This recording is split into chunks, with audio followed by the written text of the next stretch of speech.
আসো এবার হচ্ছে আমরা কোয়ান্টাম নাম্বার নিয়ে আলোচনা করি। আমরা কোয়ান্টাম নাম্বার নিয়ে আলোচনা করি। তো কোয়ান্টাম নাম্বার নিয়ে আলোচনা করার আগে আমি হচ্ছে এবার কারে বানাবো বলো তো? এই এবার কারে বানাবো?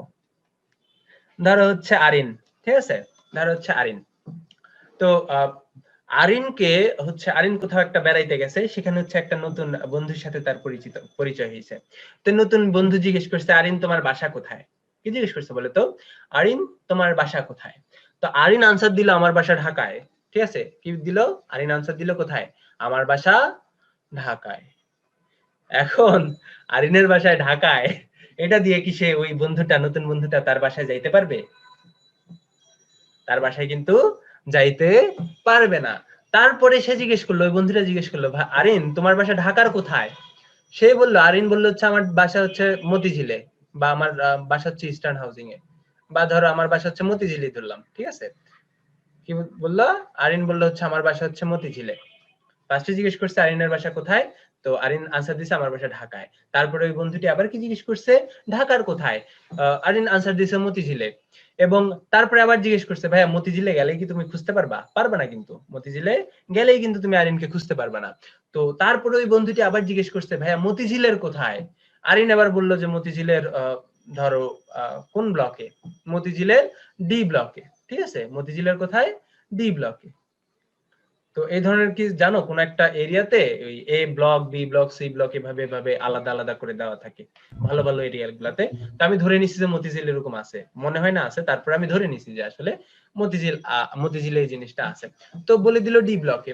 এখন ডি ব্লকে তো অনেকগুলা বাসা থাকতে পারে, ভাইয়া কোন বাসায়, মানে ডি ব্লকের কোন বাসায়? তারপরে আরিন দিল হচ্ছে ডি ব্লকের যে 5 নম্বর বাসা আছে ওইটায়। এবার যে হচ্ছে আরিনের বাসা সে চিনতে পারছে যে যে হ্যাঁ আরিন তোমার বাসা ঢাকার মতিঝিলের ডি ব্লকের 5 নাম্বার বাসা, এটাই হচ্ছে তোমার বাসা। ভাইয়া শুধুমাত্র একটা বড় ইনফরমেশন দিয়ে কি তুমি তার বাসাটা ইয়ে করতে পারতেছো, আইডেন্টিফাই করতে পারতেছো?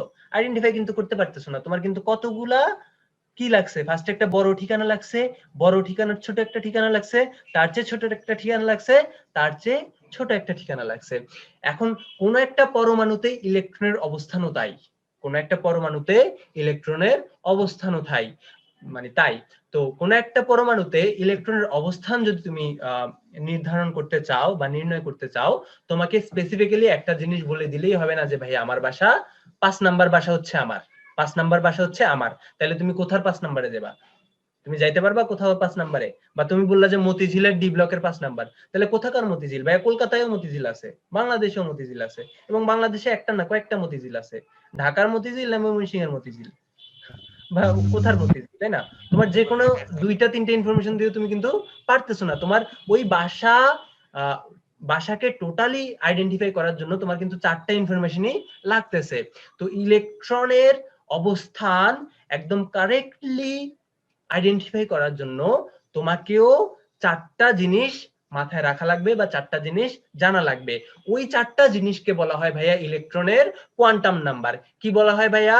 ইলেকট্রনের কোয়ান্টাম নাম্বার। এখন এই কোয়ান্টাম নাম্বার বলতে আসলে কি বোঝায়?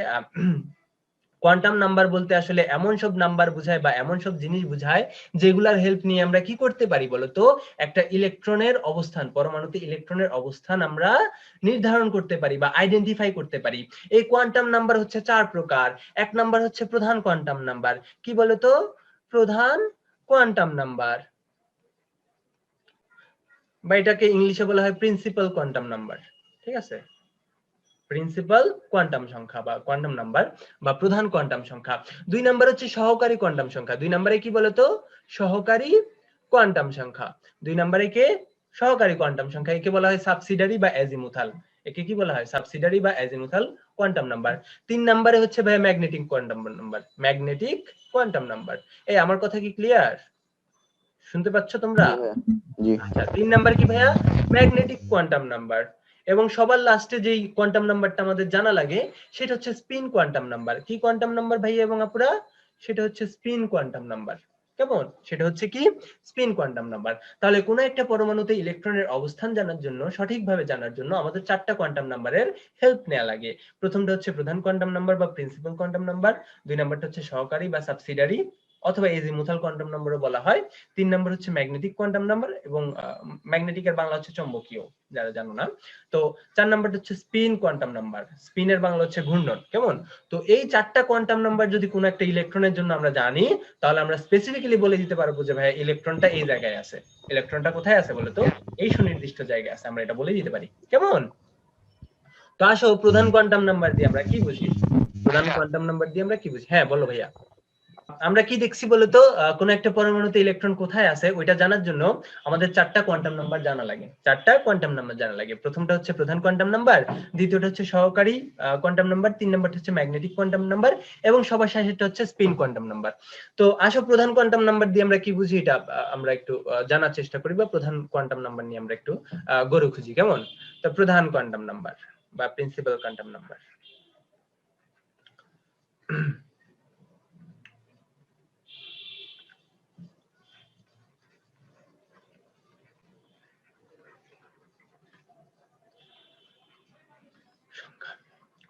তো আমরা কি জানি বলতো? আমরা জানি যে পরমাণুর, একটা নির্দিষ্ট পরমাণুর কেন্দ্রে কে থাকে বলতো? কেন্দ্রে থাকে হচ্ছে নিউক্লিয়াস। একটা নির্দিষ্ট পরমাণুর কেন্দ্রে থাকে হচ্ছে নিউক্লিয়াস। এই যে এখানে সমস্ত ধনাত্মক চার্জ হচ্ছে আবদ্ধ থাকে। এখানে নিউক্লিয়াসে কি কে থাকে? প্রোটন এবং নিউট্রন থাকে, আমরা জানি। এবং তার বাইরে কি কি থাকে বলতো? কিছু শক্তি স্তর থাকে। তার বাইরে কি থাকে বলতো? কিছু শক্তি স্তর থাকে। এই যে ওইগুলাকে বলা হয় শেল। এই যে ধরলাম এটা কে শেল, এই যে 1 নাম্বার শক্তি স্তর, এটা হচ্ছে 2 নাম্বার শক্তি স্তর, তারপরে হচ্ছে 3 নাম্বার শক্তি স্তর। তো এভাবে হচ্ছে অসীম পর্যন্ত বিস্তৃত থাকতে পারে। ঠিক আছে? অসীম পর্যন্ত বলতে অসংখ্য থাকতে পারে, এরকম অসংখ্য থাকতে পারে। তো ভাইয়া দেখো তো, এটা হচ্ছে 1 নাম্বার শক্তি স্তর, এটা হচ্ছে 2 নাম্বার শক্তি স্তর, এটা হচ্ছে 3 নাম্বার শক্তি স্তর। এই শক্তি স্তর গুলা বোঝানোর জন্য আমরা কি করছি বলতো? 1 নাম্বার, 2 নাম্বার, 3 নাম্বার এই নাম্বার গুলা দিছি না? তো এই নাম্বারগুলো হচ্ছে প্রধান কোয়ান্টাম সংখ্যা। প্রধান কোয়ান্টাম সংখ্যা কি নির্দেশ করে ভাইয়া? শক্তি স্তরের সংখ্যা নির্দেশ করে। শক্তি স্তরের সংখ্যা বা আকার নির্দেশ করে। আকার বলতে হচ্ছে কোন শক্তি স্তর বড়, কোন শক্তি স্তর ছোট। আমরা দেখতেছি যে ভাইয়া প্রথম শক্তি স্তর যেটা, সেটা হচ্ছে আকারে সবচেয়ে ছোট। দ্বিতীয় শক্তি স্তর যেটা, সেটা হবে কি?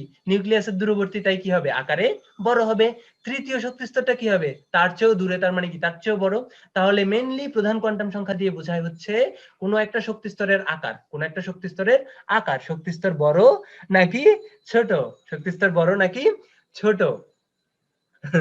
তো বা হচ্ছে এই যে শক্তি স্তরের নাম্বারগুলা আমরা জানতে পারি, এগুলাকে মেইনলি প্রধান কোয়ান্টাম নাম্বারকে আমরা মেইনলি কি দিয়ে প্রকাশ করি বলতো? এন দিয়ে প্রকাশ করতে পারি। এবং এন এর মান কি 0 হইতে পারে? না ভাই, এন এর মান 0 হইতে পারে না। কেন হইতে পারে না? আমাদের 0 নাম্বার শক্তি স্তর নাই ভাই, আমাদের শক্তি স্তর শুরু 1 থেকে। তাহলে এন এর মান যেটা, সেটা 1 2 3 4 5 এভাবে করে হচ্ছে বাড়তে থাকে, এভাবে করে বাড়তে থাকে। তাহলে এন দিয়ে আমরা কি নির্দেশ করি? এন হচ্ছে প্রধান কোয়ান্টাম সংখ্যা।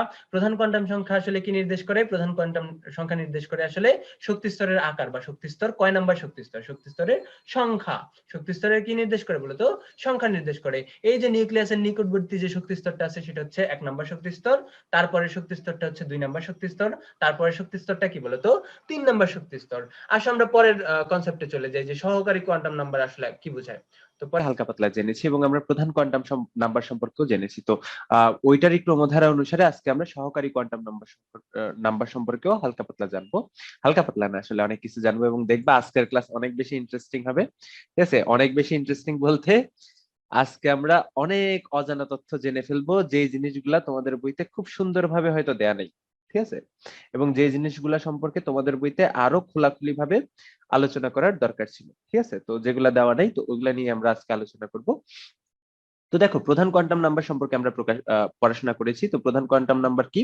প্রধান কোয়ান্টাম নাম্বার হচ্ছে সেই সংখ্যা, যে সংখ্যা দিয়ে আমরা কি শক্তি স্তরের আকার সম্পর্কিত ধারণা পাই। যেমন প্রথম শক্তি স্তরের আকার দ্বিতীয় শক্তি স্তরের চেয়ে ছোট, তাই না? তো প্রথম শক্তি স্তরের প্রধান কোয়ান্টাম নাম্বার বা প্রিন্সিপাল কোয়ান্টাম নাম্বার হচ্ছে 1, দ্বিতীয় শক্তি স্তরের হচ্ছে 2, তৃতীয় শক্তি স্তরের হচ্ছে 3। তো প্রিন্সিপাল কোয়ান্টাম নাম্বার যত বড় হবে, শক্তি স্তরের আকার কিন্তু ঠিক তত বড় হবে। তো এটা কিন্তু বোর পরমাণু মডেল অনুসারেই করা। ঠিক আছে? বোর পরমাণু মডেল অনুসারেই করা। তো এখন কোয়ান্টাম নাম্বার সম্পর্কে তোমাদের আমি একটু একটা জিনিস একটু ক্লিয়ার করি ভাইয়া। যখন তোমরা কোয়ান্টাম নাম্বার পড়বা, তখন আসলে সবকিছু বোর পরমাণু মডেলের সাথে তুলনা করলেই তোমাদের চলবে না। ঠিক আছে? তোমাদের সামারফিল্ড মডেল নিয়ে কিছু কথাবার্তা আছে, কোয়ান্টাম বলবিদ্যা মডেল নিয়ে কিছু কথাবার্তা আছে, যেগুলা তোমাদের বইতে ক্লিয়ারলি বলা নাই। ঠিক ঠিক আছে, ক্লিয়ারলি বলা নাই। প্রত্যেকটা কিন্তু আলাদা আলাদা ভাবে আমাদের পরমাণু যে আছে তাকে এক্সপ্লেন করছে, পরমাণুতে ইলেকট্রনের অবস্থানকে আলাদা আলাদা ভাবে এক্সপ্লেন করছে। ইভেন দেখো প্রধান কোয়ান্টাম নাম্বার কাকে ইন্ডিকেট করতেছে শক্তি স্তরকে, তাই না? আবার যখন আমরা সহকারী কোয়ান্টাম নাম্বার শিখবো তখন আমরা দেখবো যে প্রত্যেকটা শক্তি স্তর আবার কিছু কি উপশক্তি স্তরে বিভক্ত, ঠিক আছে? তো এই উপশক্তি স্তরগুলো আবার কিছু পরিমাণ অরবিটালে বিভক্ত, এবং অরবিটালের কনসেপ্ট যেটা ভাইয়া, অরবিটালের কনসেপ্ট যেটা সেটা কিন্তু আবার বোর পরমাণু মডেল অনুসারে না, ঠিক আছে? ওইটা কিন্তু সামারফিল্ড মডেল অনুসারে। তো যখন আমরা অরবিটালের কনসেপ্টে ঢুকে যাব তখন কিন্তু আর বোর পরমাণু মডেলের সাথে তুলনা করলে তোমাদের আর হবে না, ঠিক আছে? তো অরবিটাল কিন্তু কমপ্লিটলি ডিফারেন্ট একটা জিনিস, ঠিক আছে?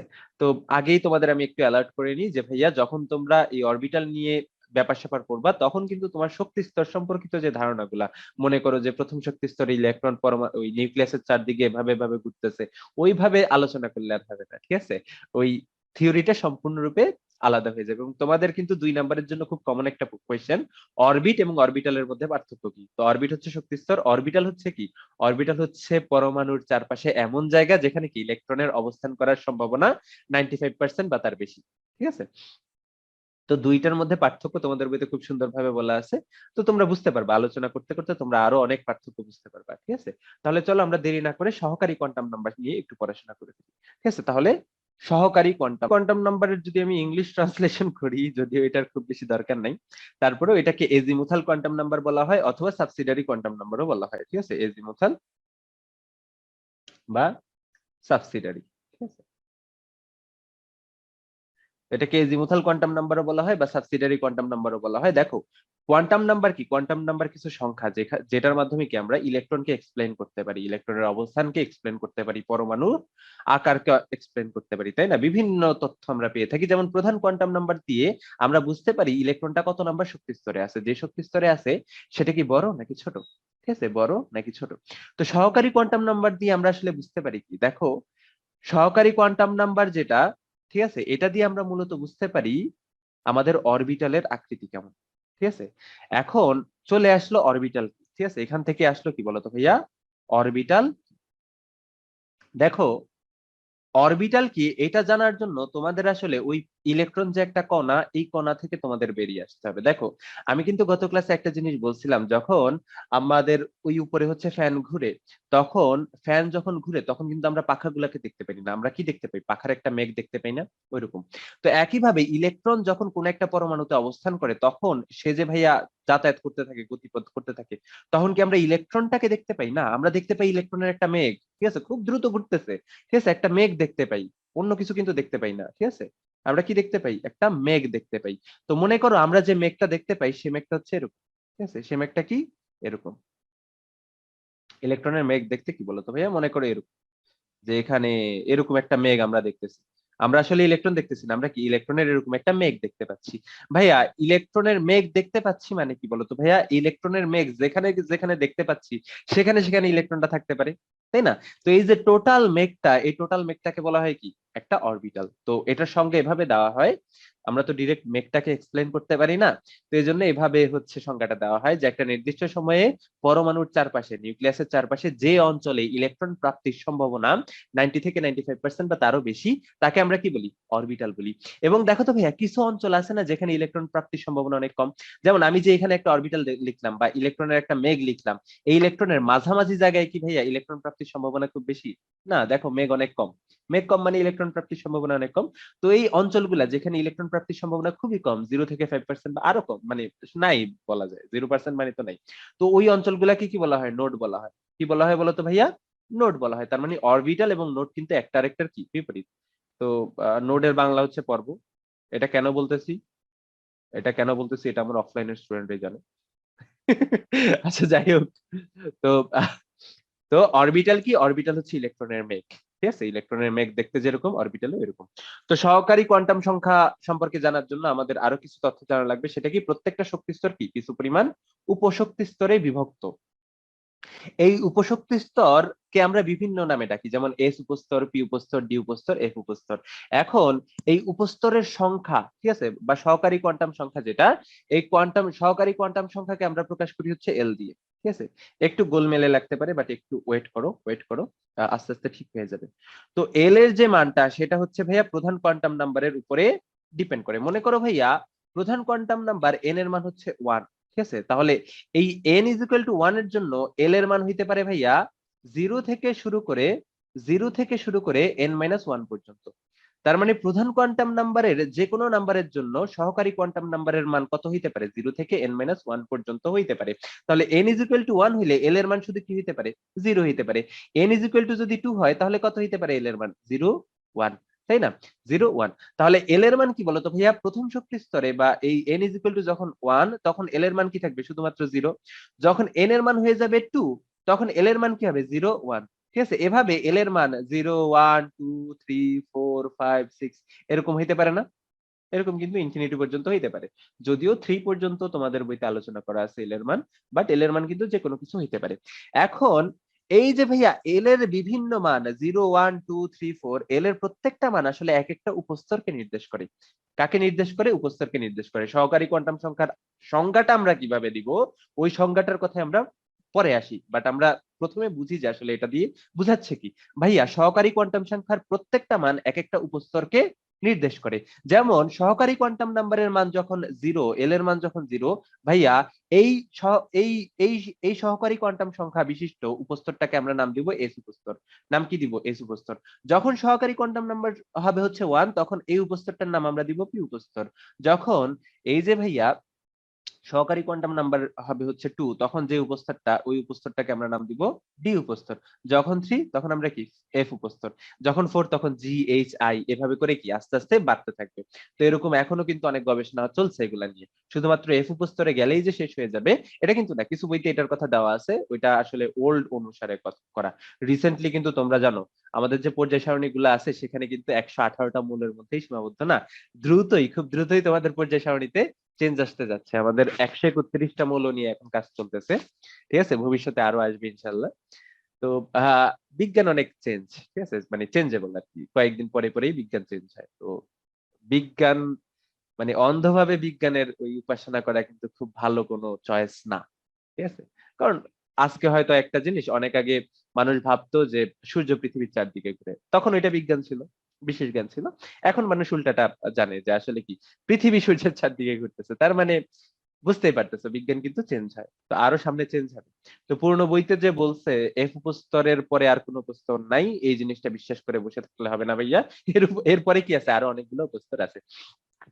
তার মানে কি সহকারী কোয়ান্টাম নাম্বারের প্রত্যেকটা সংখ্যা, প্রত্যেকটা মান এক একটা কি উপস্তরকে ইন্ডিকেট করে। 0 এস উপস্তর, 1 পি উপস্তর, 2 ডি উপস্তর, 3 কি এফ উপস্তর। তো তোমরা উপস্তর এবং অরবিটালকে গুলাবা, প্রচুর গুলাবা আমি জানি, তো এই জন্য আমার ক্লাসটা খুব মনোযোগ দিয়ে শোনো। এখন দেখো ভাইয়া প্রত্যেকটা উপস্তরে কিছু সুনির্দিষ্ট সংখ্যক অরবিটাল আছে, ঠিক আছে। এস উপস্তরে ভাইয়া একটা অরবিটাল আছে, পি উপস্তরে 3টা অরবিটাল আছে, ডি উপস্তরে কি 5টা অরবিটাল আছে, এফ উপস্তরে কয়টা আছে? 7টা অরবিটাল আছে। তার মানে এস উপস্তরে একটা অরবিটাল, পি উপস্তরে 3টা অরবিটাল, ডি উপস্তরে 5টা অরবিটাল, এফ উপস্তরে কি 5টা অরবিটাল আছে। এখন দেখো ভাইয়া একটা নির্দিষ্ট উপস্তরে যতগুলো অরবিটালই থাকুক না কেন প্রত্যেকটা অরবিটালের আকার কিন্তু সেম। প্রত্যেকটা অরবিটালের আকার বা আকৃতি কি সেম। যেমন এস উপস্তরে যতগুলো অরবিটালই থাকুক, আছেই একটা, আসলে এস উপস্তরে সবসময় একটা অরবিটালই থাকে, তো ওই একটা অরবিটালের আকৃতি কি বলতো ভাইয়া? গোলক আকৃতির। একটা অরবিটালের আকৃতি কি? অলওয়েজ গোলক আকৃতির। পি উপস্তরে যতগুলা অরবিটাল আছে, পি উপস্তরে যতগুলা অরবিটাল আছে সবগুলা দেখতে ডাম্বেল আকৃতির। ডাম্বেল মানে দুইটা লোব, এই সাইডে একটা লোব থাকবে, এই সাইডে একটা লোব থাকবে। তার মানে পি উপস্তরে যতগুলা অরবিটাল আছে প্রত্যেকটা অরবিটালের কি আকৃতি হচ্ছে ডাম্বেল আকৃতির। পি উপস্তরে আমরা জানি 3টা অরবিটাল আছে, ঠিক আছে, এগুলা নিয়ে আমি আরো আলোচনা করব। ভাইয়া ডি উপস্তরে যে 5টা অরবিটাল আছে প্রত্যেকটা অরবিটালের আকৃতি ডাবল ডাম্বেল শেপ, ঠিক আছে। কয়টা ডাম্বেল?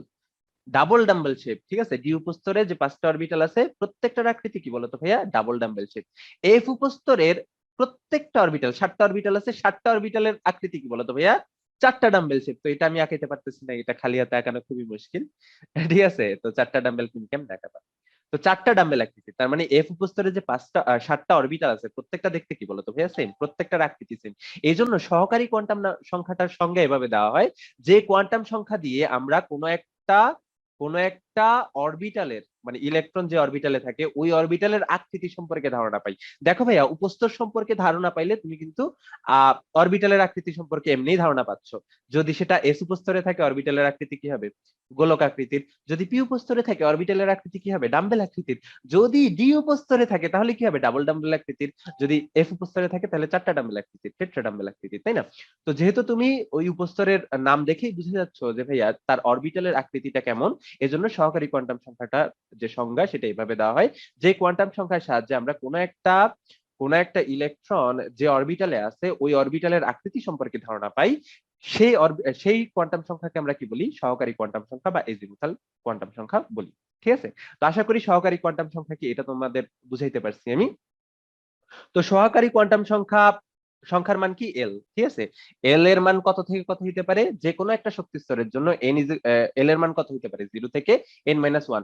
তার মানে প্রথম শক্তি স্তরে উপস্তর কয়টা থাকবে?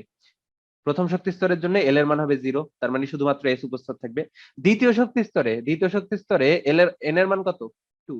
তাহলে এল এর মান কত হইতে পারে বলো তো ভাইয়া? এল এর মান হইতে পারে 0 আর 1। তার মানে দুইটা উপস্তর থাকবে। দুইটা উপস্তর মানে কি? 0 এর জন্য এস উপস্তর, 1 এর জন্য কি? পি উপস্তর। তারপরে তৃতীয় শক্তি স্তরের জন্য এল এর মান কত হইতে পারে?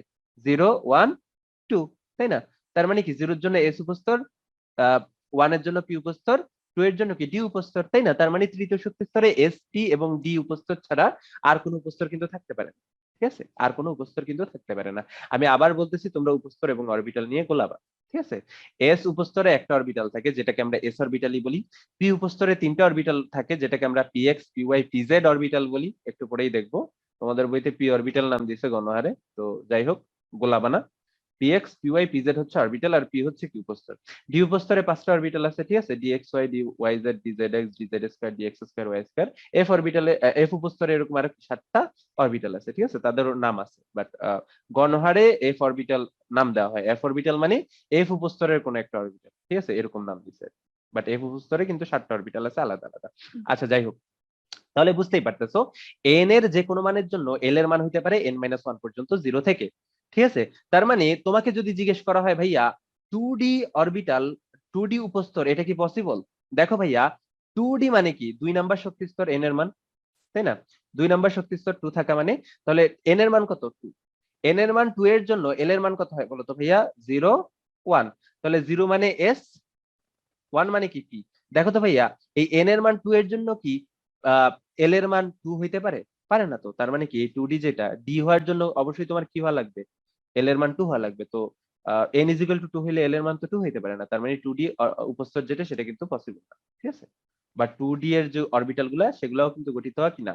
পসিবল না। তো এই জিনিসটা তোমরা একটু মাথায় রাখবা। তো এবার আমরা চলো ম্যাগনেটিক কোয়ান্টাম নাম্বার নিয়ে একটু আলোচনা করি। দেখো, একটু আগে আমরা অরবিটাল নিয়ে নাড়াচাড়া করতেছিলাম যে ভাইয়া আমরা সহকারী কোয়ান্টাম সংখ্যা দিয়ে বুঝতে পারি অরবিটালের আকৃতি কেমন। ঠিক আছে? অরবিটালের আকৃতি কেমন? যেমন এস উপস্তরে যতগুলো অরবিটাল আছে সবগুলা দেখতে কিরকম? গোলক আকৃতির। পি উপস্তরে যতগুলো অরবিটাল আছে সবগুলা দেখতে ডাম্বেল আকৃতির। ডি উপস্তরে যতগুলো অরবিটাল আছে সবগুলা দেখতে কি? ডাবল ডাম্বেল আকৃতির। এফ উপস্তরে যতগুলো অরবিটাল আছে সবগুলা দেখতে কি? চারটা ডাম্বেল আকৃতির। জি উপস্তরের যে অরবিটাল গুলো এগুলো এখন আবিষ্কৃত হয় নাই, কেমন দেখতে দেখি কেমন হয়, কয়েক বছর পরে হয়তো দেখতে পারবো যে কেমন হয় তাদের আকৃতি যেটা। যাই হোক, এখন দেখো ভাইয়া, আমরা দেখতে পাইলাম যে ভাইয়া পি উপস্তরে যে অরবিটাল গুলো আছে সেগুলা সবগুলা দেখতে ডাম্বেল আকৃতির। এখন পি উপস্তরে কয়টা অরবিটাল আছে? 3টা। পি উপস্তরে কি বলতো ভাইয়া? 3টা অরবিটাল আছে। পি উপস্তরে অরবিটাল আছে কয়টা? 3টা। একটা হচ্ছে পিএক্স, আরেকটা কি বলতো ভাইয়া? পিওয়াই, আরেকটা কি? পিজেড। ঠিক আছে? তিনটাই কি বলতো ভাইয়া? ডাম্বেল আকৃতির। তাই বলে কি 3টা অরবিটাল সেম? না, 3টা অরবিটাল কিন্তু সেম না। তাদের মধ্যে পার্থক্য আছে। পার্থক্যটা কি ভাইয়া? পার্থক্যটা হচ্ছে তাদের ত্রিমাত্রিক অবস্থান। তাদের কি বলতো ভাইয়া? ত্রিমাত্রিক অবস্থান। আমরা জানি কি আমাদের স্পেস হচ্ছে ত্রিমাত্রিক।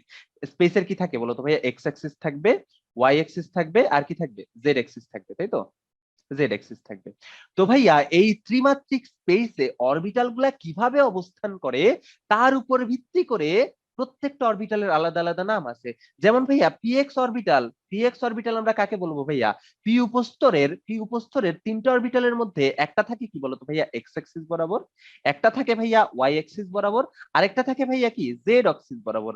ভাইয়া, এই পি উপস্তরের তিনটা অরবিটালের ভিতরে যেই অরবিটালটা এক্স উপস্তর মানে এক্স অক্ষ বরাবর থাকে তাকে আমরা বলি পি এক্স অরবিটাল, যেই অরবিটালটা পি ওয়াই অক্ষ বরাবর থাকে তাকে আমরা কি বলি পি ওয়াই অরবিটাল, এবং যে অরবিটালটা পি জেড উপস্তরে থাকে সেটা মানে জেড অক্ষ বরাবর থাকে সরি, তাকে আমরা কি বলি পি জেড অরবিটাল বলি।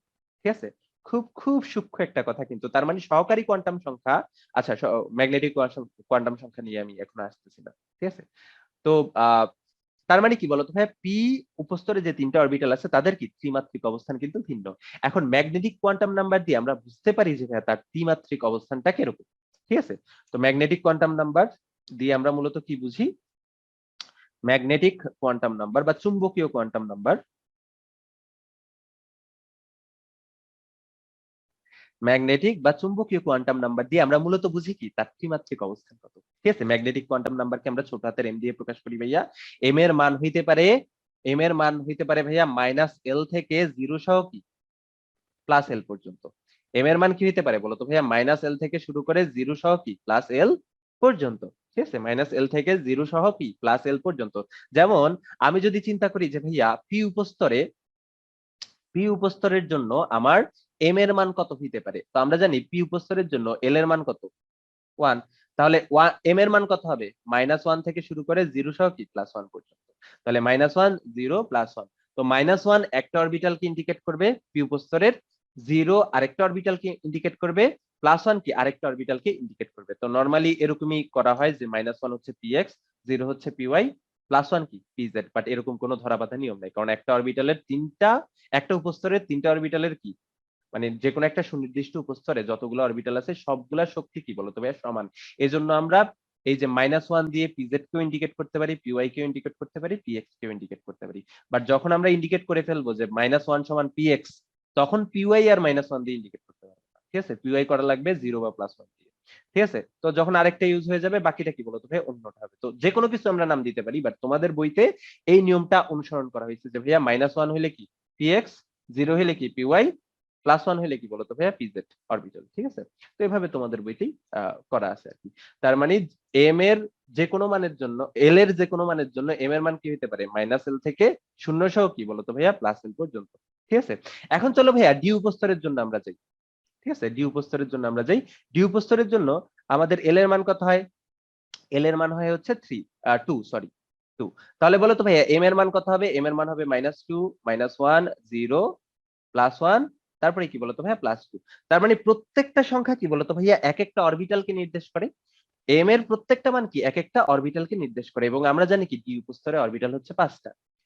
ডি উপস্তরে অরবিটাল কয়টা বলতো ভাইয়া, ডিএক্স 5টা, dx y, dy z, dzx, dx square y square, dz square. ঠিক আছে, তো আমরা -1 থেকে শুরু, -2 থেকে শুরু করে +2 পর্যন্ত প্রত্যেকটা মানের জন্য কি পাবো আমরা, একটা করে অরবিটাল পাবো ডি উপস্তরের। ঠিক আছে, এবং ডি উপস্তরের যে অরবিটাল গুলা সেগুলা দেখতে কেমন, ডাবল ডাম্বেল শেপ, আমি একটু পরেই দেখাবো সবগুলা দেখতে কেমন আর কি। ঠিক আছে, এস উপস্তরের যে অরবিটাল গুলা, এস উপস্তরে একটাই অরবিটাল থাকে, কারণ কি এস উপস্তরের জন্য এল এর মান কত 0, তাহলে এম এর মান কত হবে -0 থেকে শুরু করে 0 সহ +0 পর্যন্ত।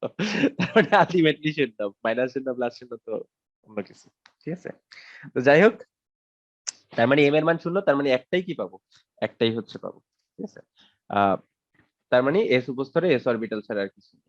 তাহলে ডি উপস্তরে কয়টা অরবিটাল আছে, 5টা অরবিটাল আছে। তো একটা কি ডিএক্স ওয়াই, তারপরে কি ডিওয়াই জেড, তারপরে ডিজেড স্কয়ার, তারপরে d x square y square এবং ডিজেড স্কয়ার।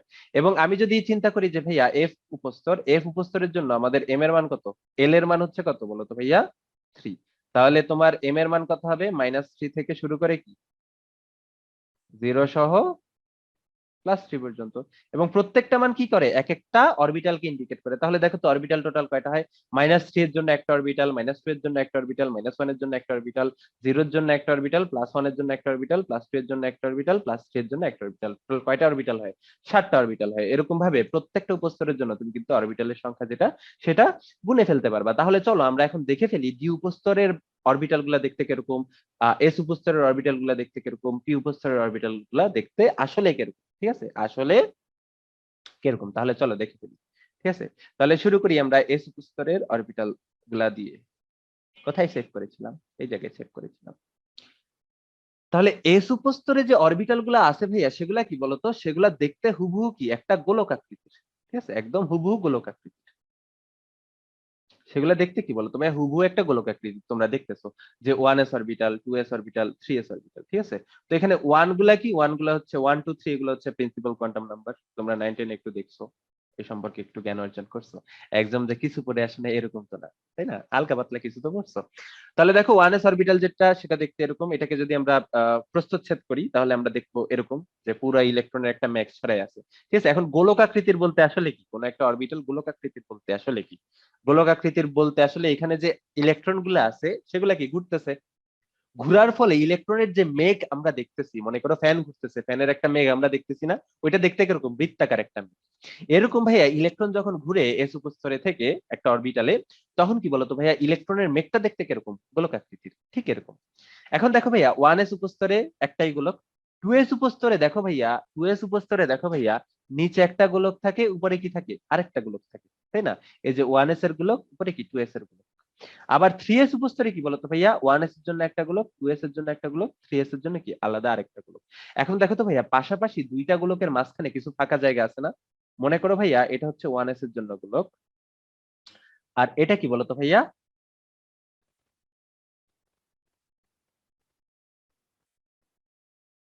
2s এর জন্য গোলক। এখন দেখো তো 1s আর 2s এর গোলকের মাঝখানে একটা ফাঁকা জায়গা থাকতেছে না? এই ফাঁকা জায়গায় ইলেকট্রনের মেঘ কি একদম নাই, তাই না? বা ইলেকট্রনের মেঘ পাওয়ার প্রবাবিলিটি কত, শূন্য না, একদম শূন্য, তাই না? শূন্য। তো এই যেখানে ইলেকট্রন মেঘ প্রাপ্তির সম্ভাবনা নাই তাদেরকে আমরা কি বলি, নোড বলি না, নোড বলি। এবং দেখো তো ভাইয়া, এই নোড গুলা দেখতে কিরকম হবে, দেখো ভাইয়া, উপরের ইলেকট্রন মেঘ গুলা দেখতে যদি হয় গোলক আকৃতির, তাহলে মাঝখানের নোড গুলা দেখতে কিরকম হবে, ফাফা গোলক আকৃতির হবে না?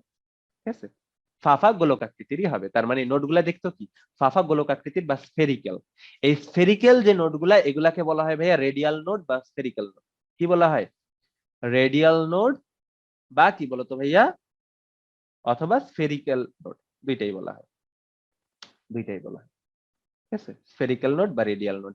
এখন দেখো তো ভাইয়া, এই একটা নির্দিষ্ট উপস্তরের জন্য রেডিয়াল নোড বা স্ফেরিক্যাল নোডের সংখ্যা কিরকম হয়, এটা সবসময় মাথায় রাখবা ভাইয়া। যে কোনো একটা নির্দিষ্ট উপস্তরের জন্য রেডিয়াল নোড বা স্ফেরিক্যাল নোডের সংখ্যা হয় n - l - 1। কত হয় বলো তো ভাইয়া, n - l - 1। এখন তুমি চিন্তা করো, আমি যদি 4s উপস্তরে রেডিয়াল নোডের সংখ্যা গণনা করতে চাই, তাহলে আমার n - l এর মান কত হবে? আমরা জানি 4s এর জন্য n এর মান কত, 4, আর s এর জন্য l এর মান কত, 0। তাহলে বলো তো ভাইয়া, রেডিয়াল নোডের সংখ্যা কত হবে, 4 - 0 - 1, তার মানে কয়টা, তিনটা। তো রেডিয়াল নোডের সংখ্যা কত, তিনটা। ঠিক আছে, তো আরো আমরা অ্যাঙ্গুলার নোড সম্পর্কে জানবো একটু পরে। ঠিক আছে, তাহলে এই ছিল আমাদের কি এস উপস্তর নিয়ে কথাবার্তা।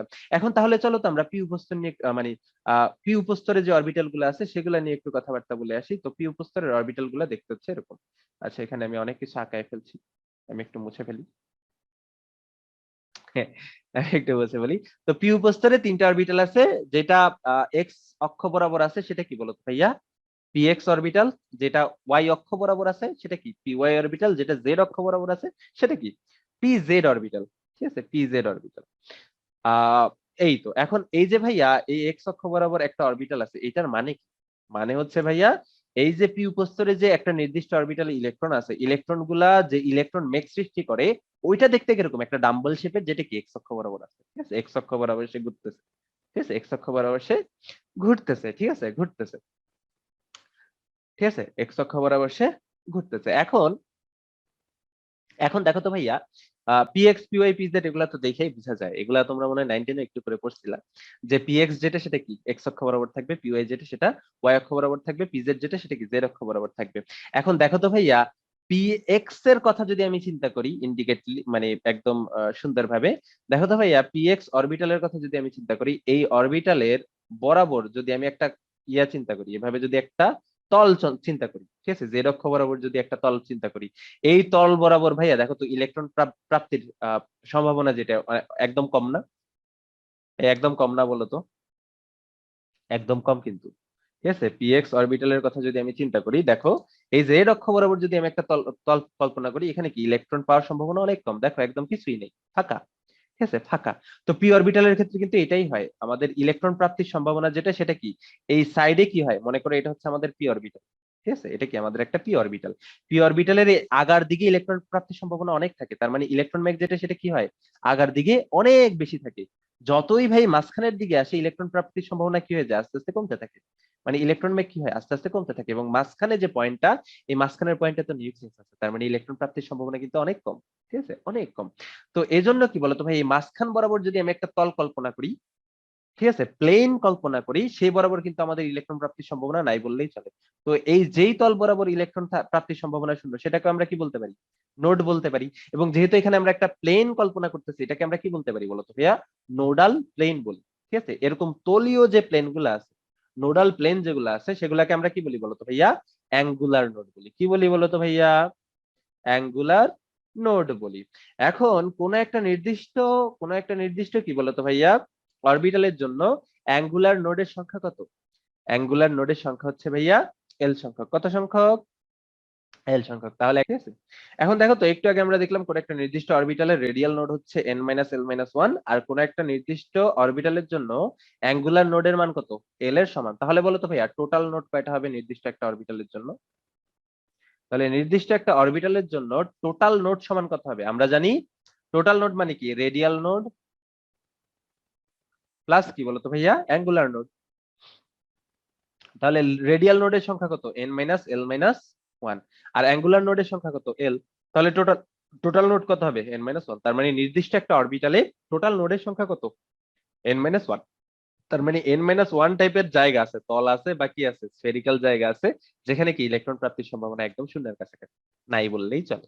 ঠিক আছে, তাহলে বলো তো ভাইয়া, এস উপস্তরে বা এস উপস্তরের কোন একটা অরবিটালে অ্যাঙ্গুলার নোডের সংখ্যা কত? কত বলো তো? এস উপস্তরের জন্য এল এর মান কত? শূন্য। তাহলে অ্যাঙ্গুলার নোডের মান কত হবে? শূন্যই হবে, তাই না? আর টোটাল নোড কত হবে? n-1। তো বুঝতেই পারতেছো। তো এই ছিল মোটামুটি আমাদের পি উপস্তরের অরবিটাল গুলা নিয়ে কথাবার্তা। তাহলে চলো আমরা ডি উপস্তরের যে অরবিটাল গুলা, সেগুলা নিয়ে এখন হালকা পাতলা কথা বলে আসি। তো ডি উপস্তরে তোমরা আগেই জানো যে ভাইয়া কয়টা অরবিটাল? ডি উপস্তরে আমাদের 5টা অরবিটাল, তাই না? ডি উপস্তরে আমাদের 5টা অরবিটাল। ঠিক আছে, এল এর মান যেহেতু ডি উপস্তরের জন্য 2, তাহলে এল এর মান কত হবে? -2 থেকে +2 পর্যন্ত। তো প্রত্যেকটা মানের জন্য আমরা কি পাবো? একটা করে অরবিটাল পাবো। তো ডি উপস্তরের যে অরবিটাল গুলা, ঠিক আছে, তোমার -2 থেকে কত? -2 থেকে +2 পর্যন্ত।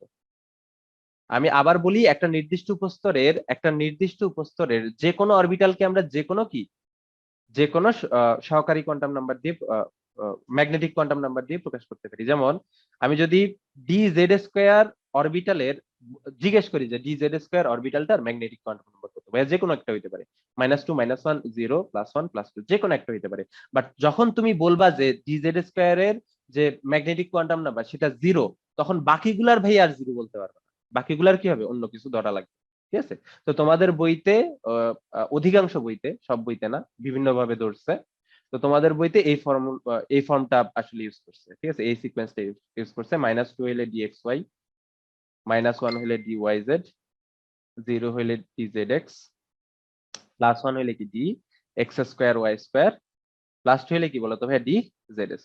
ঠিক আছে, এখন চলো আমরা দেখি dxy এই অরবিটালটা দেখতে কিরকম। ঠিক আছে, dxy অরবিটালটা দেখতে কিরকম। তো dxy অরবিটাল হচ্ছে এইটা। ঠিক আছে, এটা হচ্ছে আমাদের dxy অরবিটাল। তো এটা দেখে কি তোমরা বুঝতে পারতেছো ঘটনা কি? দেখো ভাইয়া, dxy অরবিটালে দুইটা কি আছে? দুইটা ডাম্বেল আছে। ঠিক আছে, দুইটা ডাম্বেল আছে। তো দেখো, দুইটা ডাম্বেল কি বলতো ভাইয়া, xy তলে আছে না? জেড অক্ষ কি? জেড অক্ষ হচ্ছে উপরের দিকে এভাবে। বাট যে দুইটা ডাম্বেল আছে সেটা কি? এটা যদি জেড অক্ষ উপরের দিকে হয়, এটার চারপাশে আছে, তাই না? এই যে এই বরাবর যদি আমি একটা তল কল্পনা করি, এই তলেই কি আছে? এই তলেই আসলে আমাদের দুইটা ডাম্বেল আছে। এখন জেড কি? জেড তো উপরের দিকে আছে, জেড অক্ষ বরাবর কিন্তু কোনো ডাম্বেল নাই। ঠিক আছে, dxy অরবিটালে যে দুইটা ডাম্বেল আছে, কোন ডাম্বেল জেড অক্ষ বরাবর আছে? নাই। আছে কোথায়? xy তলে। তো তুমি চিন্তা করো ভাইয়া, এটা হচ্ছে আমাদের সেই xy তল। xy তলের এটা x অক্ষ, এটা কি? y অক্ষ। তাহলে xy মানে dxy অরবিটালে যে দুইটা ডাম্বেল থাকবে ভাইয়া, ওই দুইটা ডাম্বেলের একটা ডাম্বেল থাকবে ভাইয়া xy এর এই বরাবর মাঝখানে, আরেকটা থাকবে কি বলতো ভাইয়া, xy এর এই বরাবর মাঝখানে। তার মানে কি বলতো ভাইয়া, দুইটা অক্ষের মাঝামাঝি, x আর y অক্ষের মাঝামাঝি দুইটা ডাম্বেল থাকবে। ঠিক আছে, এবং জেড অক্ষ কি থাকবে বলতো ভাইয়া, এটার উপরের দিকে, একদম কি, এটার বাইরে উপরের দিকে। ঠিক আছে, তো তার মানে কি, আমাদের dxy যে অরবিটালটা, সেটার যে দুইটা ডাম্বেল বা চারটা লোব আছে, এই লোবগুলা কোন অক্ষ বরাবর থাকবে ভাইয়া? এক্স আর ওয়াই অক্ষের মাঝামাঝি জায়গায় থাকবে। এক্স অক্ষ বরাবরও থাকবে না, ওয়াই অক্ষ বরাবরও থাকবে না, থাকবে কোন জায়গায়? তাদের মাঝামাঝি জায়গায়। আমি কি ক্লিয়ার করতে পারছি? আশা করি ক্লিয়ার করতে পারছি যে ভাইয়া এই ডাম্বেল গুলা কি থাকবে, মাঝামাঝি জায়গায় থাকবে।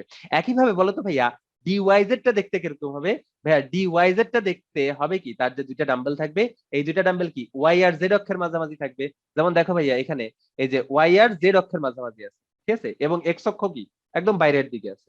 এক্স অক্ষ বরাবর কোনো ডাম্বেল কিন্তু নাই, আছে কোন জায়গায়, ওয়াই আর জেড অক্ষ বরাবর। মনে করো এটা হচ্ছে আমাদের ওয়াই অক্ষ, আর এটা কি বলতো ভাইয়া আমাদের জেড অক্ষ। তাহলে ডাম্বেল দুইটা কি থাকবে, ওয়াই আর জেড অক্ষের মাঝামাঝি থাকবে, এবং এক্স অক্ষ কি বলতো ভাইয়া লম্বা বরাবর থাকবে, ঠিক আছে, লম্বা বরাবর থাকবে। তো এটার মতো অনেকটা, ঠিক আছে, এটার মতো অনেকটা না, এটাই আর কি। তো এই হচ্ছে অবস্থা। তো বুঝতেই পারতেছো, আশা করি বুঝাইতে সক্ষম হয়েছি যে আসলে আমাদের যে এই নামগুলা ডিএক্স ওয়াই মানে কি এক্স আর ওয়াই অক্ষের মাঝামাঝি থাকবে দুইটা ডাম্বেল, ডিওয়াইজেড মানে কি ওয়াই আর জেড অক্ষের মাঝামাঝি বরাবর থাকবে দুইটা ডাম্বেল। ডিওয়াইজেড এ কি এক্স অক্ষ বরাবর কোনো ডাম্বেল থাকবে, থাকবে না, ডাম্বেল দুইটা থাকবে কি ওয়াই আর জেড প্লেনে। ডিজেড এক্স মানে কি জেড আর এক্স অক্ষের মাঝামাঝি থাকবে, ঠিক আছে, জেড এক্স বা এক্স জেড যাই বলো না কেন, এই যে এটা, ঠিক আছে। তো জেড আর কি বলতো ভাইয়া এক্স অক্ষের মাঝামাঝি থাকবে, জেড অক্ষ বরাবর থাকবে না, এক্স অক্ষ বরাবর থাকবে না, ঠিক আছে, তো মাঝামাঝি থাকবে। আর লম্ব দিকে কোন কোন অক্ষটা থাকবে বলতো ভাইয়া, জেড এক্স এ ওয়াই অক্ষটা লম্ব বরাবর উপর দিকে থাকবে, সেটা তো হিসাব থেকে বাদ বাদ। এবার চলো ভাইয়া d x square y square বলতে আসলে কি বুঝায়। দেখো ভাইয়া এক্স স্কোয়ার আর ওয়াই স্কোয়ার বলতে বুঝায় ভাইয়া ডি অরবিটালে যে দুইটা লোব থাকে, দুইটা ডাম্বেল থাকে, ওই দুইটা ডাম্বেলের একটা ডাম্বেল থাকবে কি বলতো ভাইয়া এক্স অক্ষ বরাবর, আরেকটা ডাম্বেল কি থাকবে ওয়াই অক্ষ বরাবর, ঠিক আছে। এবার আমরা আসছি, তার মানে d x square y square মানে কি দুইটা ডাম্বেল যে থাকবে, একটা থাকবে এক্স অক্ষ বরাবর, আরেকটা থাকবে কি ওয়াই অক্ষ বরাবর, এবং জেড অক্ষ কি বলতো ভাইয়া উপরের দিকে থাকবে, জেড অক্ষ বরাবর কোনো ডাম্বেল থাকবে না। এই হচ্ছে ডি এক্স স্কোয়ার আর ওয়াই স্কোয়ার। তো সবার লাস্টে আসি ভাইয়া ডি জেড স্কোয়ার আসলে কোনটা। ডি জেড স্কোয়ার হচ্ছে কি, মনে মনে করে এটা হচ্ছে কি আমাদের জেড এক্সিস, একটা ডাম্বেল থাকবে কি জেড অক্ষ বরাবর, আরেকটা ডাম্বেলও কি থাকবে জেড অক্ষ বরাবরই থাকবে, আরেকটা ডাম্বেল কি থাকবে জেড অক্ষ বরাবরই থাকবে, ঠিক আছে। এখন দুইটা ডাম্বেল কি একটা আরেকটার উপরে ওভারল্যাপ করবে, ওভারল্যাপের কারণে কি হবে বলতো ভাইয়া একটা ডাম্বেল চ্যাপ্টা হয়ে যাবে, ঠিক আছে। বলে ভাই আমার কাছে কেন আসছো, ঠিক আছে, চাপ দিবে, চাপ দেওয়ার কারণে কি হয়ে যাবে একটা ডাম্বেল চ্যাপ্টা হয়ে যাবে, চ্যাপ্টা হয়ে ডোনাট শেপ বলে বা রিং শেপ বলে, রিং শেপ হয়ে যাবে। তাহলে একটা ডাম্বেল ঠিক থাকলো, আরেকটা কি হয়ে গেল বলতো ভাইয়া রিং শেপ হয়ে গেল, ডোনাট শেপ হয়ে গেল, ঠিক আছে, ডোনাট, ডোনাট শেপ হয়ে গেল। তো এই ধরনের শেপ হয়ে যায় জেড স্কয়ার অরবিটাল, যেটা ডিজেড স্কয়ার অরবিটাল, ঠিক আছে। তো তাদের ইনিশিয়াল কি থাকে যে ভাই আমরা দুইটা অরবিটালে কি জেড অক্ষ বরাবরই রাখবো, ঠিক আছে, এক্স অক্ষ বা ওয়াই অক্ষ বরাবর আমরা কোনো অরবিটাল রাখবো না, বা এক্স ওয়াই তলে আমরা কোনো অরবিটাল রাখবো না। বাট দুইটা অরবিটাল একই তল বরাবর একই অক্ষ বরাবর রাখতে যে একটা কি হয়ে যায় ডোনাট শেপ বা রিং শেপ হয়ে যায়, ঠিক আছে। এই ছিল আমাদের ডিজেড স্কয়ারের ডি জেড স্কয়ার অরবিটাল। তাহলে আমরা ডি উপস্তরের যে পাঁচটা অরবিটাল সেগুলোর শেপ নিয়ে একটু জানলাম, কেমন শেপ নিয়ে আমরা একটু জানলাম। তো এগুলা শেপ কিন্তু তোমাদের জন্য খুবই গুরুত্বপূর্ণ, ঠিক আছে, মাঝে মাঝে শেপ আসতে দেয়, তো আঁকাতে পারবে আশা করি। তো এফ উপস্তরে কি আছে, এফ উপস্তরে আমাদের আরো পাঁচটা অরবিটাল আছে, ঠিক আছে। এই পাঁচটা অরবিটাল দেখতে এরকম, একটা হচ্ছে f y three x square y square, আর একটা হচ্ছে কি f z x square y square, একটা কি এফ ওয়াই জেড স্কোয়ার, ঠিক আছে, আর একটা এফ জেড কিউব, তারপরে এফ এক্স জেড স্কোয়ার, তারপরে হচ্ছে এক্স স্কোয়ার থ্রি স্কোয়ার। তো এভাবে এগুলা নিয়ে তোমাদের খুব বেশি জানার দরকার নেই, এগুলা খুবই কমপ্লেক্স শেপ, তো এগুলা নিয়ে তোমাদের এখন আপাতত জানা নেই, জানার দরকার নেই। যখন তোমরা উচ্চতর শ্রেণীতে উঠবা, ঠিক আছে, আমি জাফর ইকবাল স্যারের মতো বলতেছি, ভবিষ্যতে তোমরা জানতে পারবে। তাছাড়া আমরা সহকারী কোয়ান্টাম সংখ্যা নিয়ে আমরা জানলাম, ম্যাগনেটিক কোয়ান্টাম সংখ্যা নিয়েও আমরা জানলাম। তো দেখো আমাদের প্রধান কোয়ান্টাম সংখ্যা যেটা, এটার ধারণা দিয়েছিলেন নিলস বোর। সহকারী কোয়ান্টাম সংখ্যার ধারণা দিয়েছিলেন হচ্ছে আমাদের বিজ্ঞানী সামারফিল্ড। ম্যাগনেটিক কোয়ান্টাম নাম্বারের ধারণা দিয়েছিলেন আমাদের জিম্যান, ঠিক আছে, জিম্যানের নাম তোমরা আগেও শুনছো তাই না। আর সবার লাস্টে আসে আমাদের ঘূর্ণন কোয়ান্টাম সংখ্যা বা কি স্পিন কোয়ান্টাম নাম্বার, এটার ধারণা দুইজন দিচ্ছে, উলেনবেক ও গোল্ডস্মিথ, এগুলো তোমাদের বইতে আছে। তো চলো আমরা ঘূর্ণন কোয়ান্টাম নাম্বার নিয়ে জানি। এখন দেখো ভাইয়া ঘূর্ণন কোয়ান্টাম নাম্বার নিয়ে জানার আগে আমাদের এটা জানা লাগবে যে ভাই একটা অরবিটালে আসলে কয়টা ইলেকট্রন থাকে। সবসময় মাথায় রাখবা একটা অরবিটালে দুইটা ইলেকট্রনই থাকে সবসময়, দুইটার বেশি ইলেকট্রন একটা অরবিটালে থাকতে পারে না, ঠিক আছে। একটা অরবিটালে সবসময় কয়টা ইলেকট্রন থাকে, দুইটা ইলেকট্রনই থাকে। যেমন এস উপস্তরে একটা অরবিটাল আছে, দুইটা ইলেকট্রন থাকবে, তার মানে এস উপস্তরে টোটাল কয়টা ইলেকট্রন থাকতে পারবে, দুইটা। পি উপস্তরে তিনটা অরবিটাল আছে এবং প্রত্যেকটা অরবিটালে দুইটা করে ইলেকট্রন থাকতে পারবে, তার মানে পি উপস্তরে টোটাল কয়টা ইলেকট্রন থাকতে পারে, 3×6। আবার ডি উপস্তরে পাঁচটা অরবিটাল, প্রত্যেকটা অরবিটালে দুইটা করে, টোটাল কয়টা, 10টা। এফ উপস্তরে 7টা অরবিটাল, প্রত্যেকটা অরবিটালে দুইটা করে, টোটাল কয়টা, 7×14টা ইলেকট্রন থাকতে পারে। এখন একটা উপস্তরে কি থাকে, দুইটা ইলেকট্রন থাকতে পারে, তো একটা উপস্তরে কি থাকবে, এই যে একটা ইলেকট্রন আছে, কি আছে বলতো ভাইয়া, আরেকটা ইলেকট্রন আছে। এখন এখন ভাইয়া বিভিন্ন কারণে অনেকগুলা কারণ আছে, তো অনেকগুলা কারণ আছে আসলে। এই কারণগুলো তোমাদের এখন আমি আলোচনা করব না, ঠিক আছে? তোমরা আসলে বুঝতে পারবা বইটি পড়লে, অথবা ভবিষ্যতে এগুলা নিয়ে জানবা। তো যাই হোক, আপাতত এতটুকু জানো যে ভাই যখন একটা অরবিটালে দুইটা ইলেকট্রন থাকে, অবশ্যই কি ইলেকট্রন গুলা গতিশীল, ইলেকট্রন গুলা ঘুরতে থাকে, তাই না? তো দেখো ভাইয়া, একটা ইলেকট্রন যদি এদিকে ঘুরে, মনে করো এদিকে ঘোরা মানে কি অ্যান্টি ক্লকওয়াইজ, তখন আরেকটা ইলেকট্রন কি করবে বলো তো ভাইয়া? তার বিপরীত দিকে ঘুরবে, ক্লকওয়াইজ ঘুরবে, ঠিক আছে? তাদের ঘূর্ণনটা কি হবে? বিপরীতমুখী হবে। এইটা আসলে তোমাদের ম্যাগনেটিক ফিল্ডের সাথে অনেকটা কানেক্টেড। এখন ম্যাগনেটিক ফিল্ডের সাথে ইলেকট্রনের ঘোরার সম্পর্ক তোমরা জানো কিনা আমি আসলে জানি না, ঠিক আছে? আমার মনে হয় তোমাদের জানা উচিত। তোমরা ইয়েতে ফিজিক্সের 4 নাম্বার চ্যাপ্টারে আহ ওই চৌম্বকত্ব পড়ছো না? যখন একটা চার্জ কি হয়, গতিশীল হয়, তখন তার চারপাশে কি হয়, একটা চৌম্বক ক্ষেত্র তৈরি হয়। তাহলে এদিকে গতিশীল হলে কি হবে? মনে করো এদিকে গতিশীল, তার চারপাশে হবে, তার মানে এদিকে গতিশীল হলে তোমার চৌম্বক ক্ষেত্রটা উৎপন্ন হবে এদিকে। আবার মনে করো একটা ইলেকট্রন কি হয়েছে, এদিকে গেছে, তাহলে তার চারপাশে কি এরকম একটা চৌম্বক ক্ষেত্র সৃষ্টি হইলো। এখন আরেকটা ইলেকট্রন যদি কি হয় বলতো ভাই, তার বিপরীত দিকে যায়, তো উল্টা দিকে কি হবে বলতো ভাইয়া? উল্টা দিকে চৌম্বক ক্ষেত্র সৃষ্টি হবে না? তাহলে টোটাল ম্যাগনেটিক ফিল্ড কত হবে? জিরো হবে। তো অরবিটালের টোটাল ম্যাগনেটিক ফিল্ড জিরো রাখার জন্য কি হয় বলতো ভাই? ইলেকট্রনের স্পিন যেটা, সেটা কি হয় সবসময় আহ একটা আরেকটার অপোজিট হয়, ঠিক আছে? একটা আরেকটার কি হয়, অপোজিট হয়। তার মানে একটা অরবিটালে যে দুইটা ইলেকট্রন থাকে, তাদের ঘূর্ণনের দিক কি বলতো ভাই? ভিন্ন, ঠিক আছে? যদি তোমরা ওই কোন একটা চার্জের গতির কারণে চৌম্বক ক্ষেত্র সৃষ্টি হওয়ার বিষয়টা না বুঝো, সমস্যা নেই। তারপরে তোমাদের বোঝা উচিত, কারণ তোমাদের তো ইন্টারে খালি কেমিস্ট্রি পড়লে চলবে না, ফিজিক্স তো পড়া লাগবে, ম্যাথ তো পড়া লাগবে, তাই না? সবকিছু কিন্তু তোমাদের শেখা লাগবে একজন বিজ্ঞানের ছাত্র হিসেবে, ঠিক আছে? তো যাই হোক, তো দেখো ইলেকট্রন কি, একটা অরবিটালে দুইটা ইলেকট্রন থাকে, একটা যে দিক থেকে ঘূর্ণনশীল হয়, আরেকটা কি হয়, তার অপোজিট পাশে ঘূর্ণনশীল হয়। তো কোন একটা অরবিটালে ইলেকট্রনের ঘূর্ণনের দিক প্রকাশের জন্য আমরা যে কোয়ান্টাম নাম্বারটা ইউজ করি, সেটাকে বলা হয় স্পিন কোয়ান্টাম নাম্বার, ঠিক আছে? Spin quantum number. দেখো তো ভাইয়া, দেখো তো ভাইয়া, একটা অরবিটালে দুইটা ইলেকট্রন থাকে, তাই তার কি স্পিন দুই দুই ভাবে সম্ভব। একটা কি ক্লকওয়াইজ, আরেকটা কি অ্যান্টি ক্লকওয়াইজ, ঠিক আছে? তো এই জন্য এই যে ভাইয়া এই যে স্পিন কোয়ান্টাম নাম্বার, এটাকে আমরা কি দিয়ে প্রকাশ করি? একটা হচ্ছে প্লাস হাফ, আর একটা কি মাইনাস হাফ। এখন ভাইয়া যে অ্যান্টি ক্লকওয়াইজ ঘুরে তাকে আমরা প্লাস হাফ ধরতে পারি, যে ক্লকওয়াইজ ঘুরে তাকেও আমরা কি করতে পারি? প্লাস হাফ ধরতে পারি। বাট শর্ত হচ্ছে ভাইয়া, যদি আমরা একটাকে প্লাস হাফ ধরে ফেলি, আরেকটাকে কি ধরতে হবে? মাইনাস হাফ ধরতে হবে, ঠিক আছে? এখন আরো কথা আছে, একটা পরমাণুতে কি বলতো ভাই, অনেকগুলা অরবিটাল আছে না? মনে করো ডি উপস্তরে 5টা অরবিটাল আছে। কয়টা অরবিটাল? 5টা। একটা, দুইটা, তিনটা, 5টা অরবিটাল আছে। এবং এই 5টা অরবিটালে কি বলতো ভাইয়া, 10টা ইলেকট্রন থাকতে পারে, তাই না? 10টা ইলেকট্রন থাকতে পারে, 10টা ইলেকট্রন থাকতে পারে। তো এই যে দুই দিকে দুইটা মাথা দিয়ে আমি দুইটা দিক বুঝাইছি আর কি, যে একটা যদি ওই ঘড়ির কাঁটার দিকে ঘুরে, আরেকটা কি বলতো ভাই, ঘড়ির কাঁটার বিপরীত দিকে, ঠিক আছে? এটা হচ্ছে ঘড়ির কাঁটার দিকে, এটা কি ঘড়ির কাঁটার বিপরীত দিকে, এটা বোঝাচ্ছে আর কি।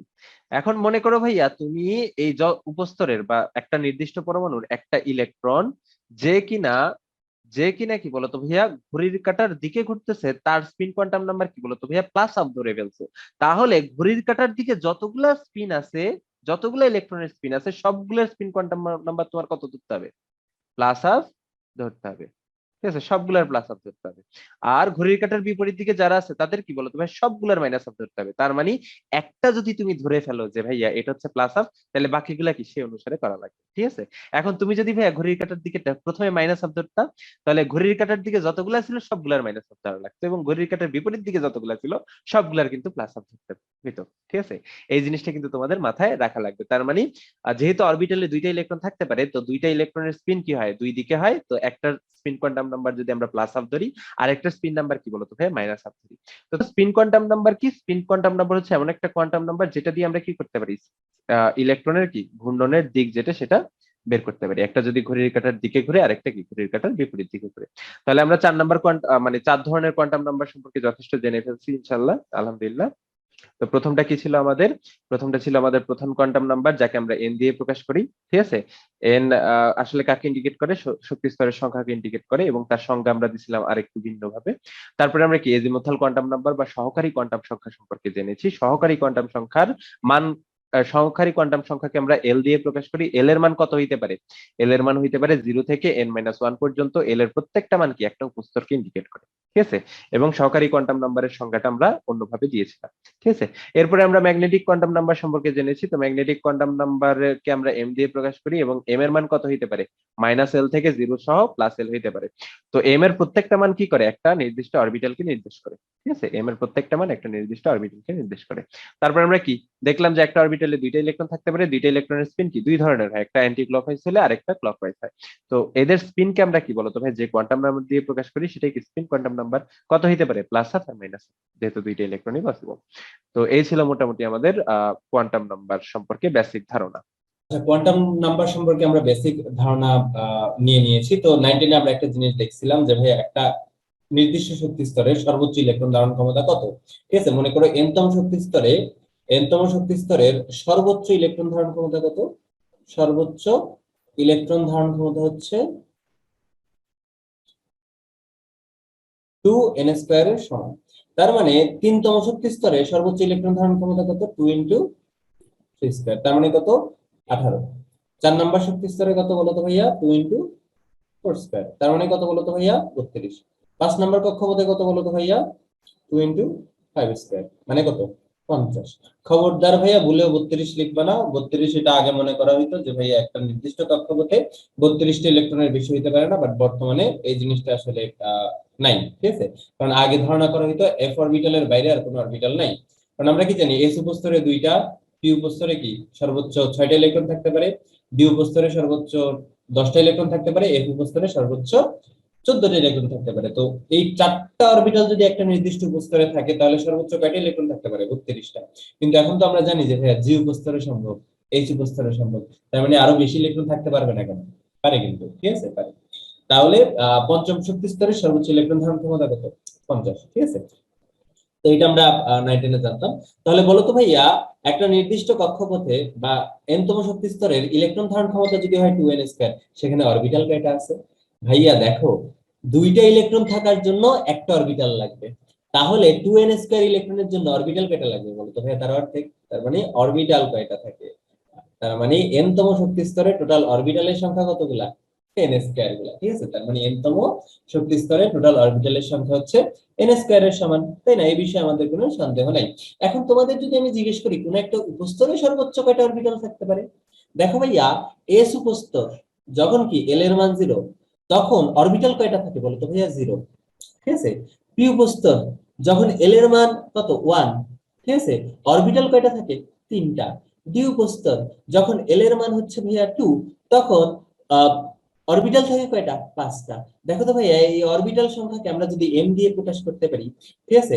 তাহলে বলো তো ভাইয়া m সমান কত হইতেছে এই 5 এর জন্য, ঠিক আছে? m এর মান যদি হয় 5, আচ্ছা, তো m এর মান যদি হয় কত? 5, ঠিক আছে?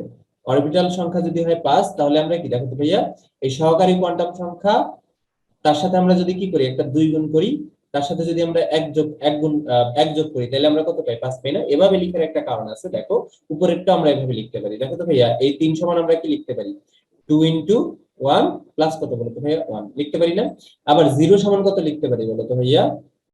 l এর মান যখন 0, এক অরবিটাল কয়টা আছে? একটা না? m এর মান 0 হোক, বাট অরবিটাল টোটাল কয়টা আছে? একটা। তাহলে 1 = কত বলো তো ভাই? আমরা লিখতে পারি না 2 × 0 + 1?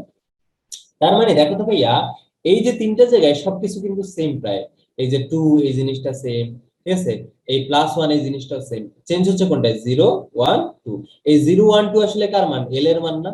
তাহলে আমরা বলো তো ভাইয়া অরবিটালের টোটাল নাম্বারকে যদি আমরা m টোটাল দিয়ে প্রকাশ করি বা m দিয়ে প্রকাশ করি, m কি ভাইয়া? এখানে m ম্যাগনেটিক কোয়ান্টাম নাম্বার না, m হচ্ছে কি টোটাল অরবিটালের সংখ্যা। টোটাল অরবিটালের সংখ্যা কোন একটা উপস্তরে কত লিখতে পারি বলো তো ভাইয়া? 2।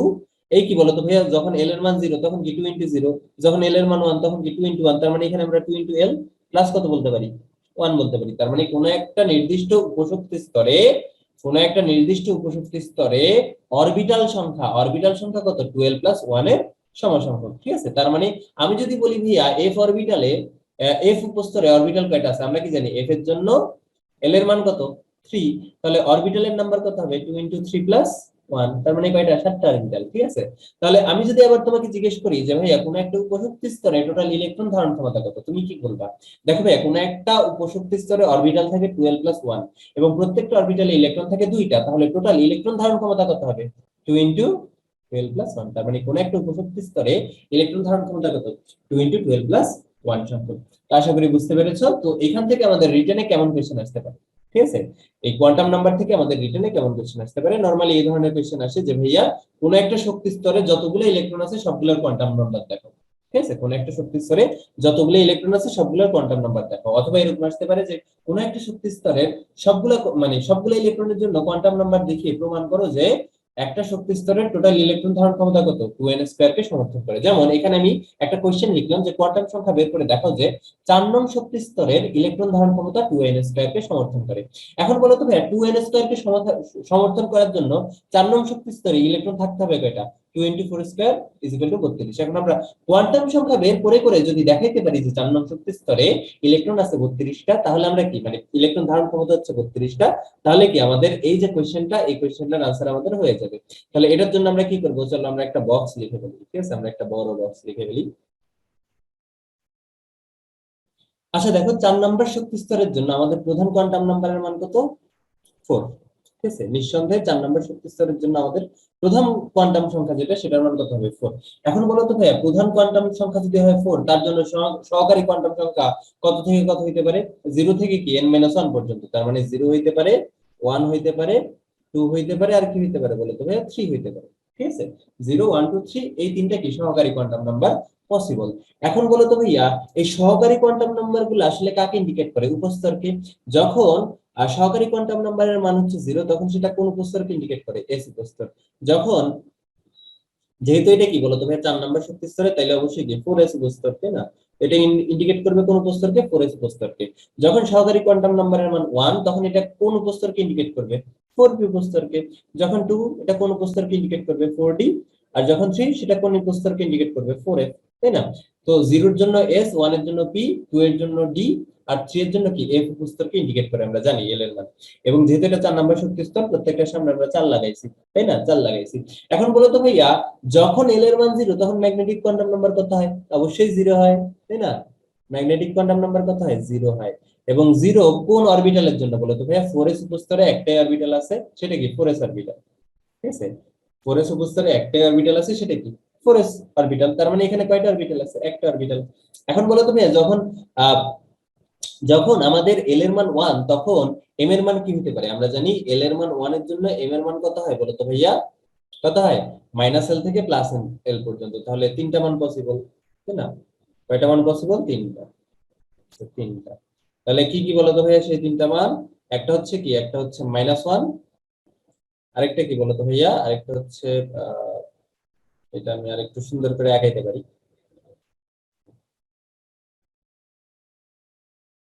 খুব সুন্দর হয়েছে।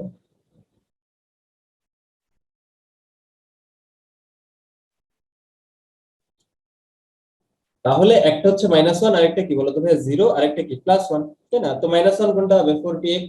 আমরা সিকোয়েন্সিয়ালি ইয়ে করি। তো তোমরা জানো px, py, pz এর জন্য আমরা যে কোনো একটা ইউজ করতে পারি, সমস্যা নেই। তো 0 এর জন্য আমরা ধরলাম 4py, ঠিক আছে? 4py orbital. +1 এর জন্য আমরা ধরলাম 4pz অরবিটাল, 4pz অরবিটাল, ঠিক আছে? এটা ধরলাম।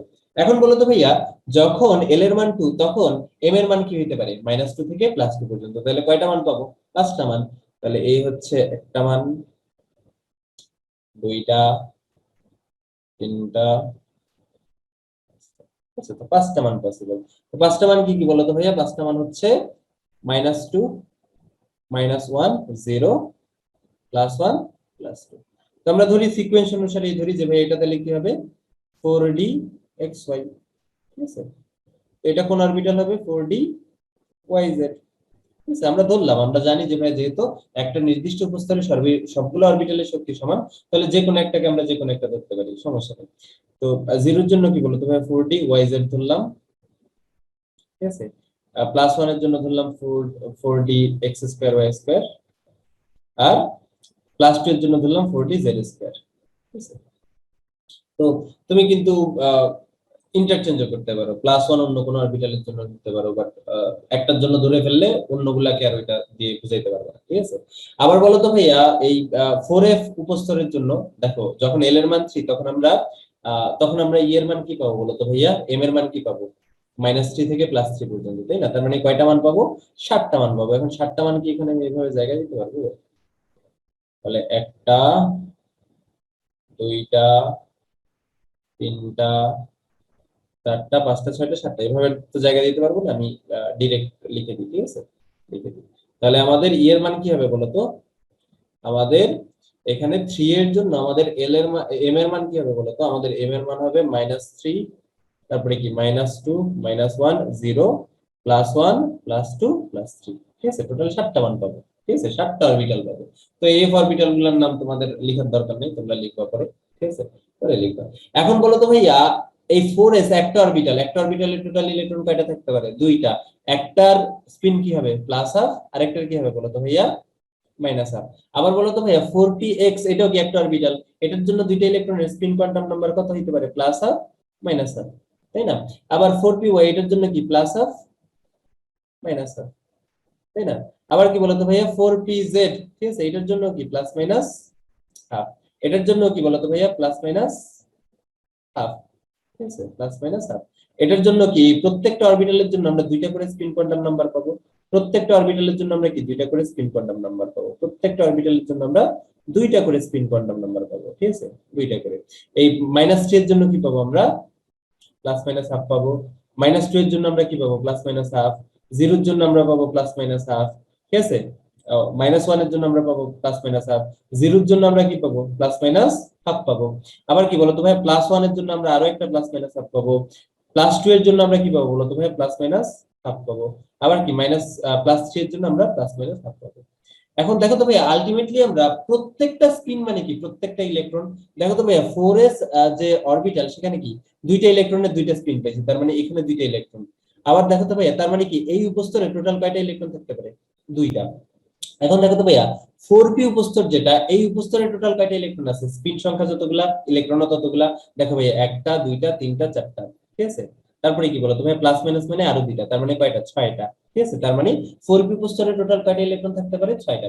আবার দেখো তো ভাইয়া 4d উপস্তরে কয়টা ইলেকট্রন থাকতে পারে, এই যে দেখো এই অরবিটালে 2টা 4টা 6টা 8টা 10টা, তার মানে 4d উপস্তরে টোটাল কয়টা ইলেকট্রন থাকতে পারে, 10টা। তার মানে 4d উপস্তরের ইলেকট্রন ধারণ ক্ষমতা হচ্ছে 10।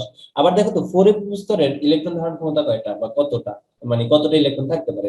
দেখো তো ভাই এখানে দুইটা স্পিন মানে দুইটা ইলেকট্রন, আবার দুইটা স্পিন মানে দুইটা ইলেকট্রন, 2 4 6 8 10 12 14, ঠিক আছে। তার মানে 7টা অরবিটালে টোটাল 14টা ইলেকট্রন থাকতে পারে। তার মানে 4f উপস্তরের ইলেকট্রন ধারণ ক্ষমতা কত, 14। এখন দেখো তো ভাই সবগুলো উপস্তর মিলে টোটাল ইলেকট্রন ধারণ ক্ষমতা কত হয় একটা শক্তি স্তরে। দেখো এই 4s উপস্তরে দুইটা ইলেকট্রন, 4p উপস্তরে 6টা, 4d উপস্তরে 10টা, 4f উপস্তরে কয়টা, 14টা। যোগ করলে কত হয় বলো তো ভাই, 14 10 24 6 30, যোগ করলে 2 যোগ করলে কত হয়, 32। তার মানে 4 নাম্বার শক্তি স্তর যেটা, সেখানে টোটাল কয়টা ইলেকট্রন থাকতে পারে, 32টা ইলেকট্রন থাকতে পারে। এটাকে আমরা সবগুলো ইলেকট্রনের কোয়ান্টাম নাম্বার সব একদম বলে দিছি, ঠিক আছে। এখন দেখো তো ভাইয়া 2n² সূত্রের মধ্যে কয়টা থাকতে পারতো, 32টা। তাহলে আমাদের প্রমাণ হয়ে গেল না যে 2n² কে সমর্থন করে, আমাদের কিন্তু প্রমাণ হয়ে গেছে। তো এইভাবে তোমরা 3 নাম্বারের জন্য পারবা না যে 18টা থাকতে পারে, বা 5 নাম্বারের জন্য দেখাইতে পারবা না যে 50টা থাকতে পারে, ঠিক আছে। যেগুলোর অরবিটালের এরকম নাম লিখতে পারবা না সেগুলো তো দেখানোর দরকার নেই। বা উপরে যে আমি 4px 4py এগুলো দেখাইছি, এগুলো কিন্তু তোমাদের দেখানোর দরকার নেই, ঠিক আছে। শুধুমাত্র কোয়ান্টাম নাম্বার দেখাইতে বলছে, কোয়ান্টাম নাম্বার দেখাইলেই হয়েছে তোমাদের, ঠিক আছে। এইভাবে কিন্তু আমরা যে কোনো শক্তি স্তরের টোটাল ইলেকট্রন নাম্বার যে ভাইয়া 2n² কে সমর্থন করে সেটা কিন্তু আমরা প্রমাণ করতে পারি, ঠিক আছে।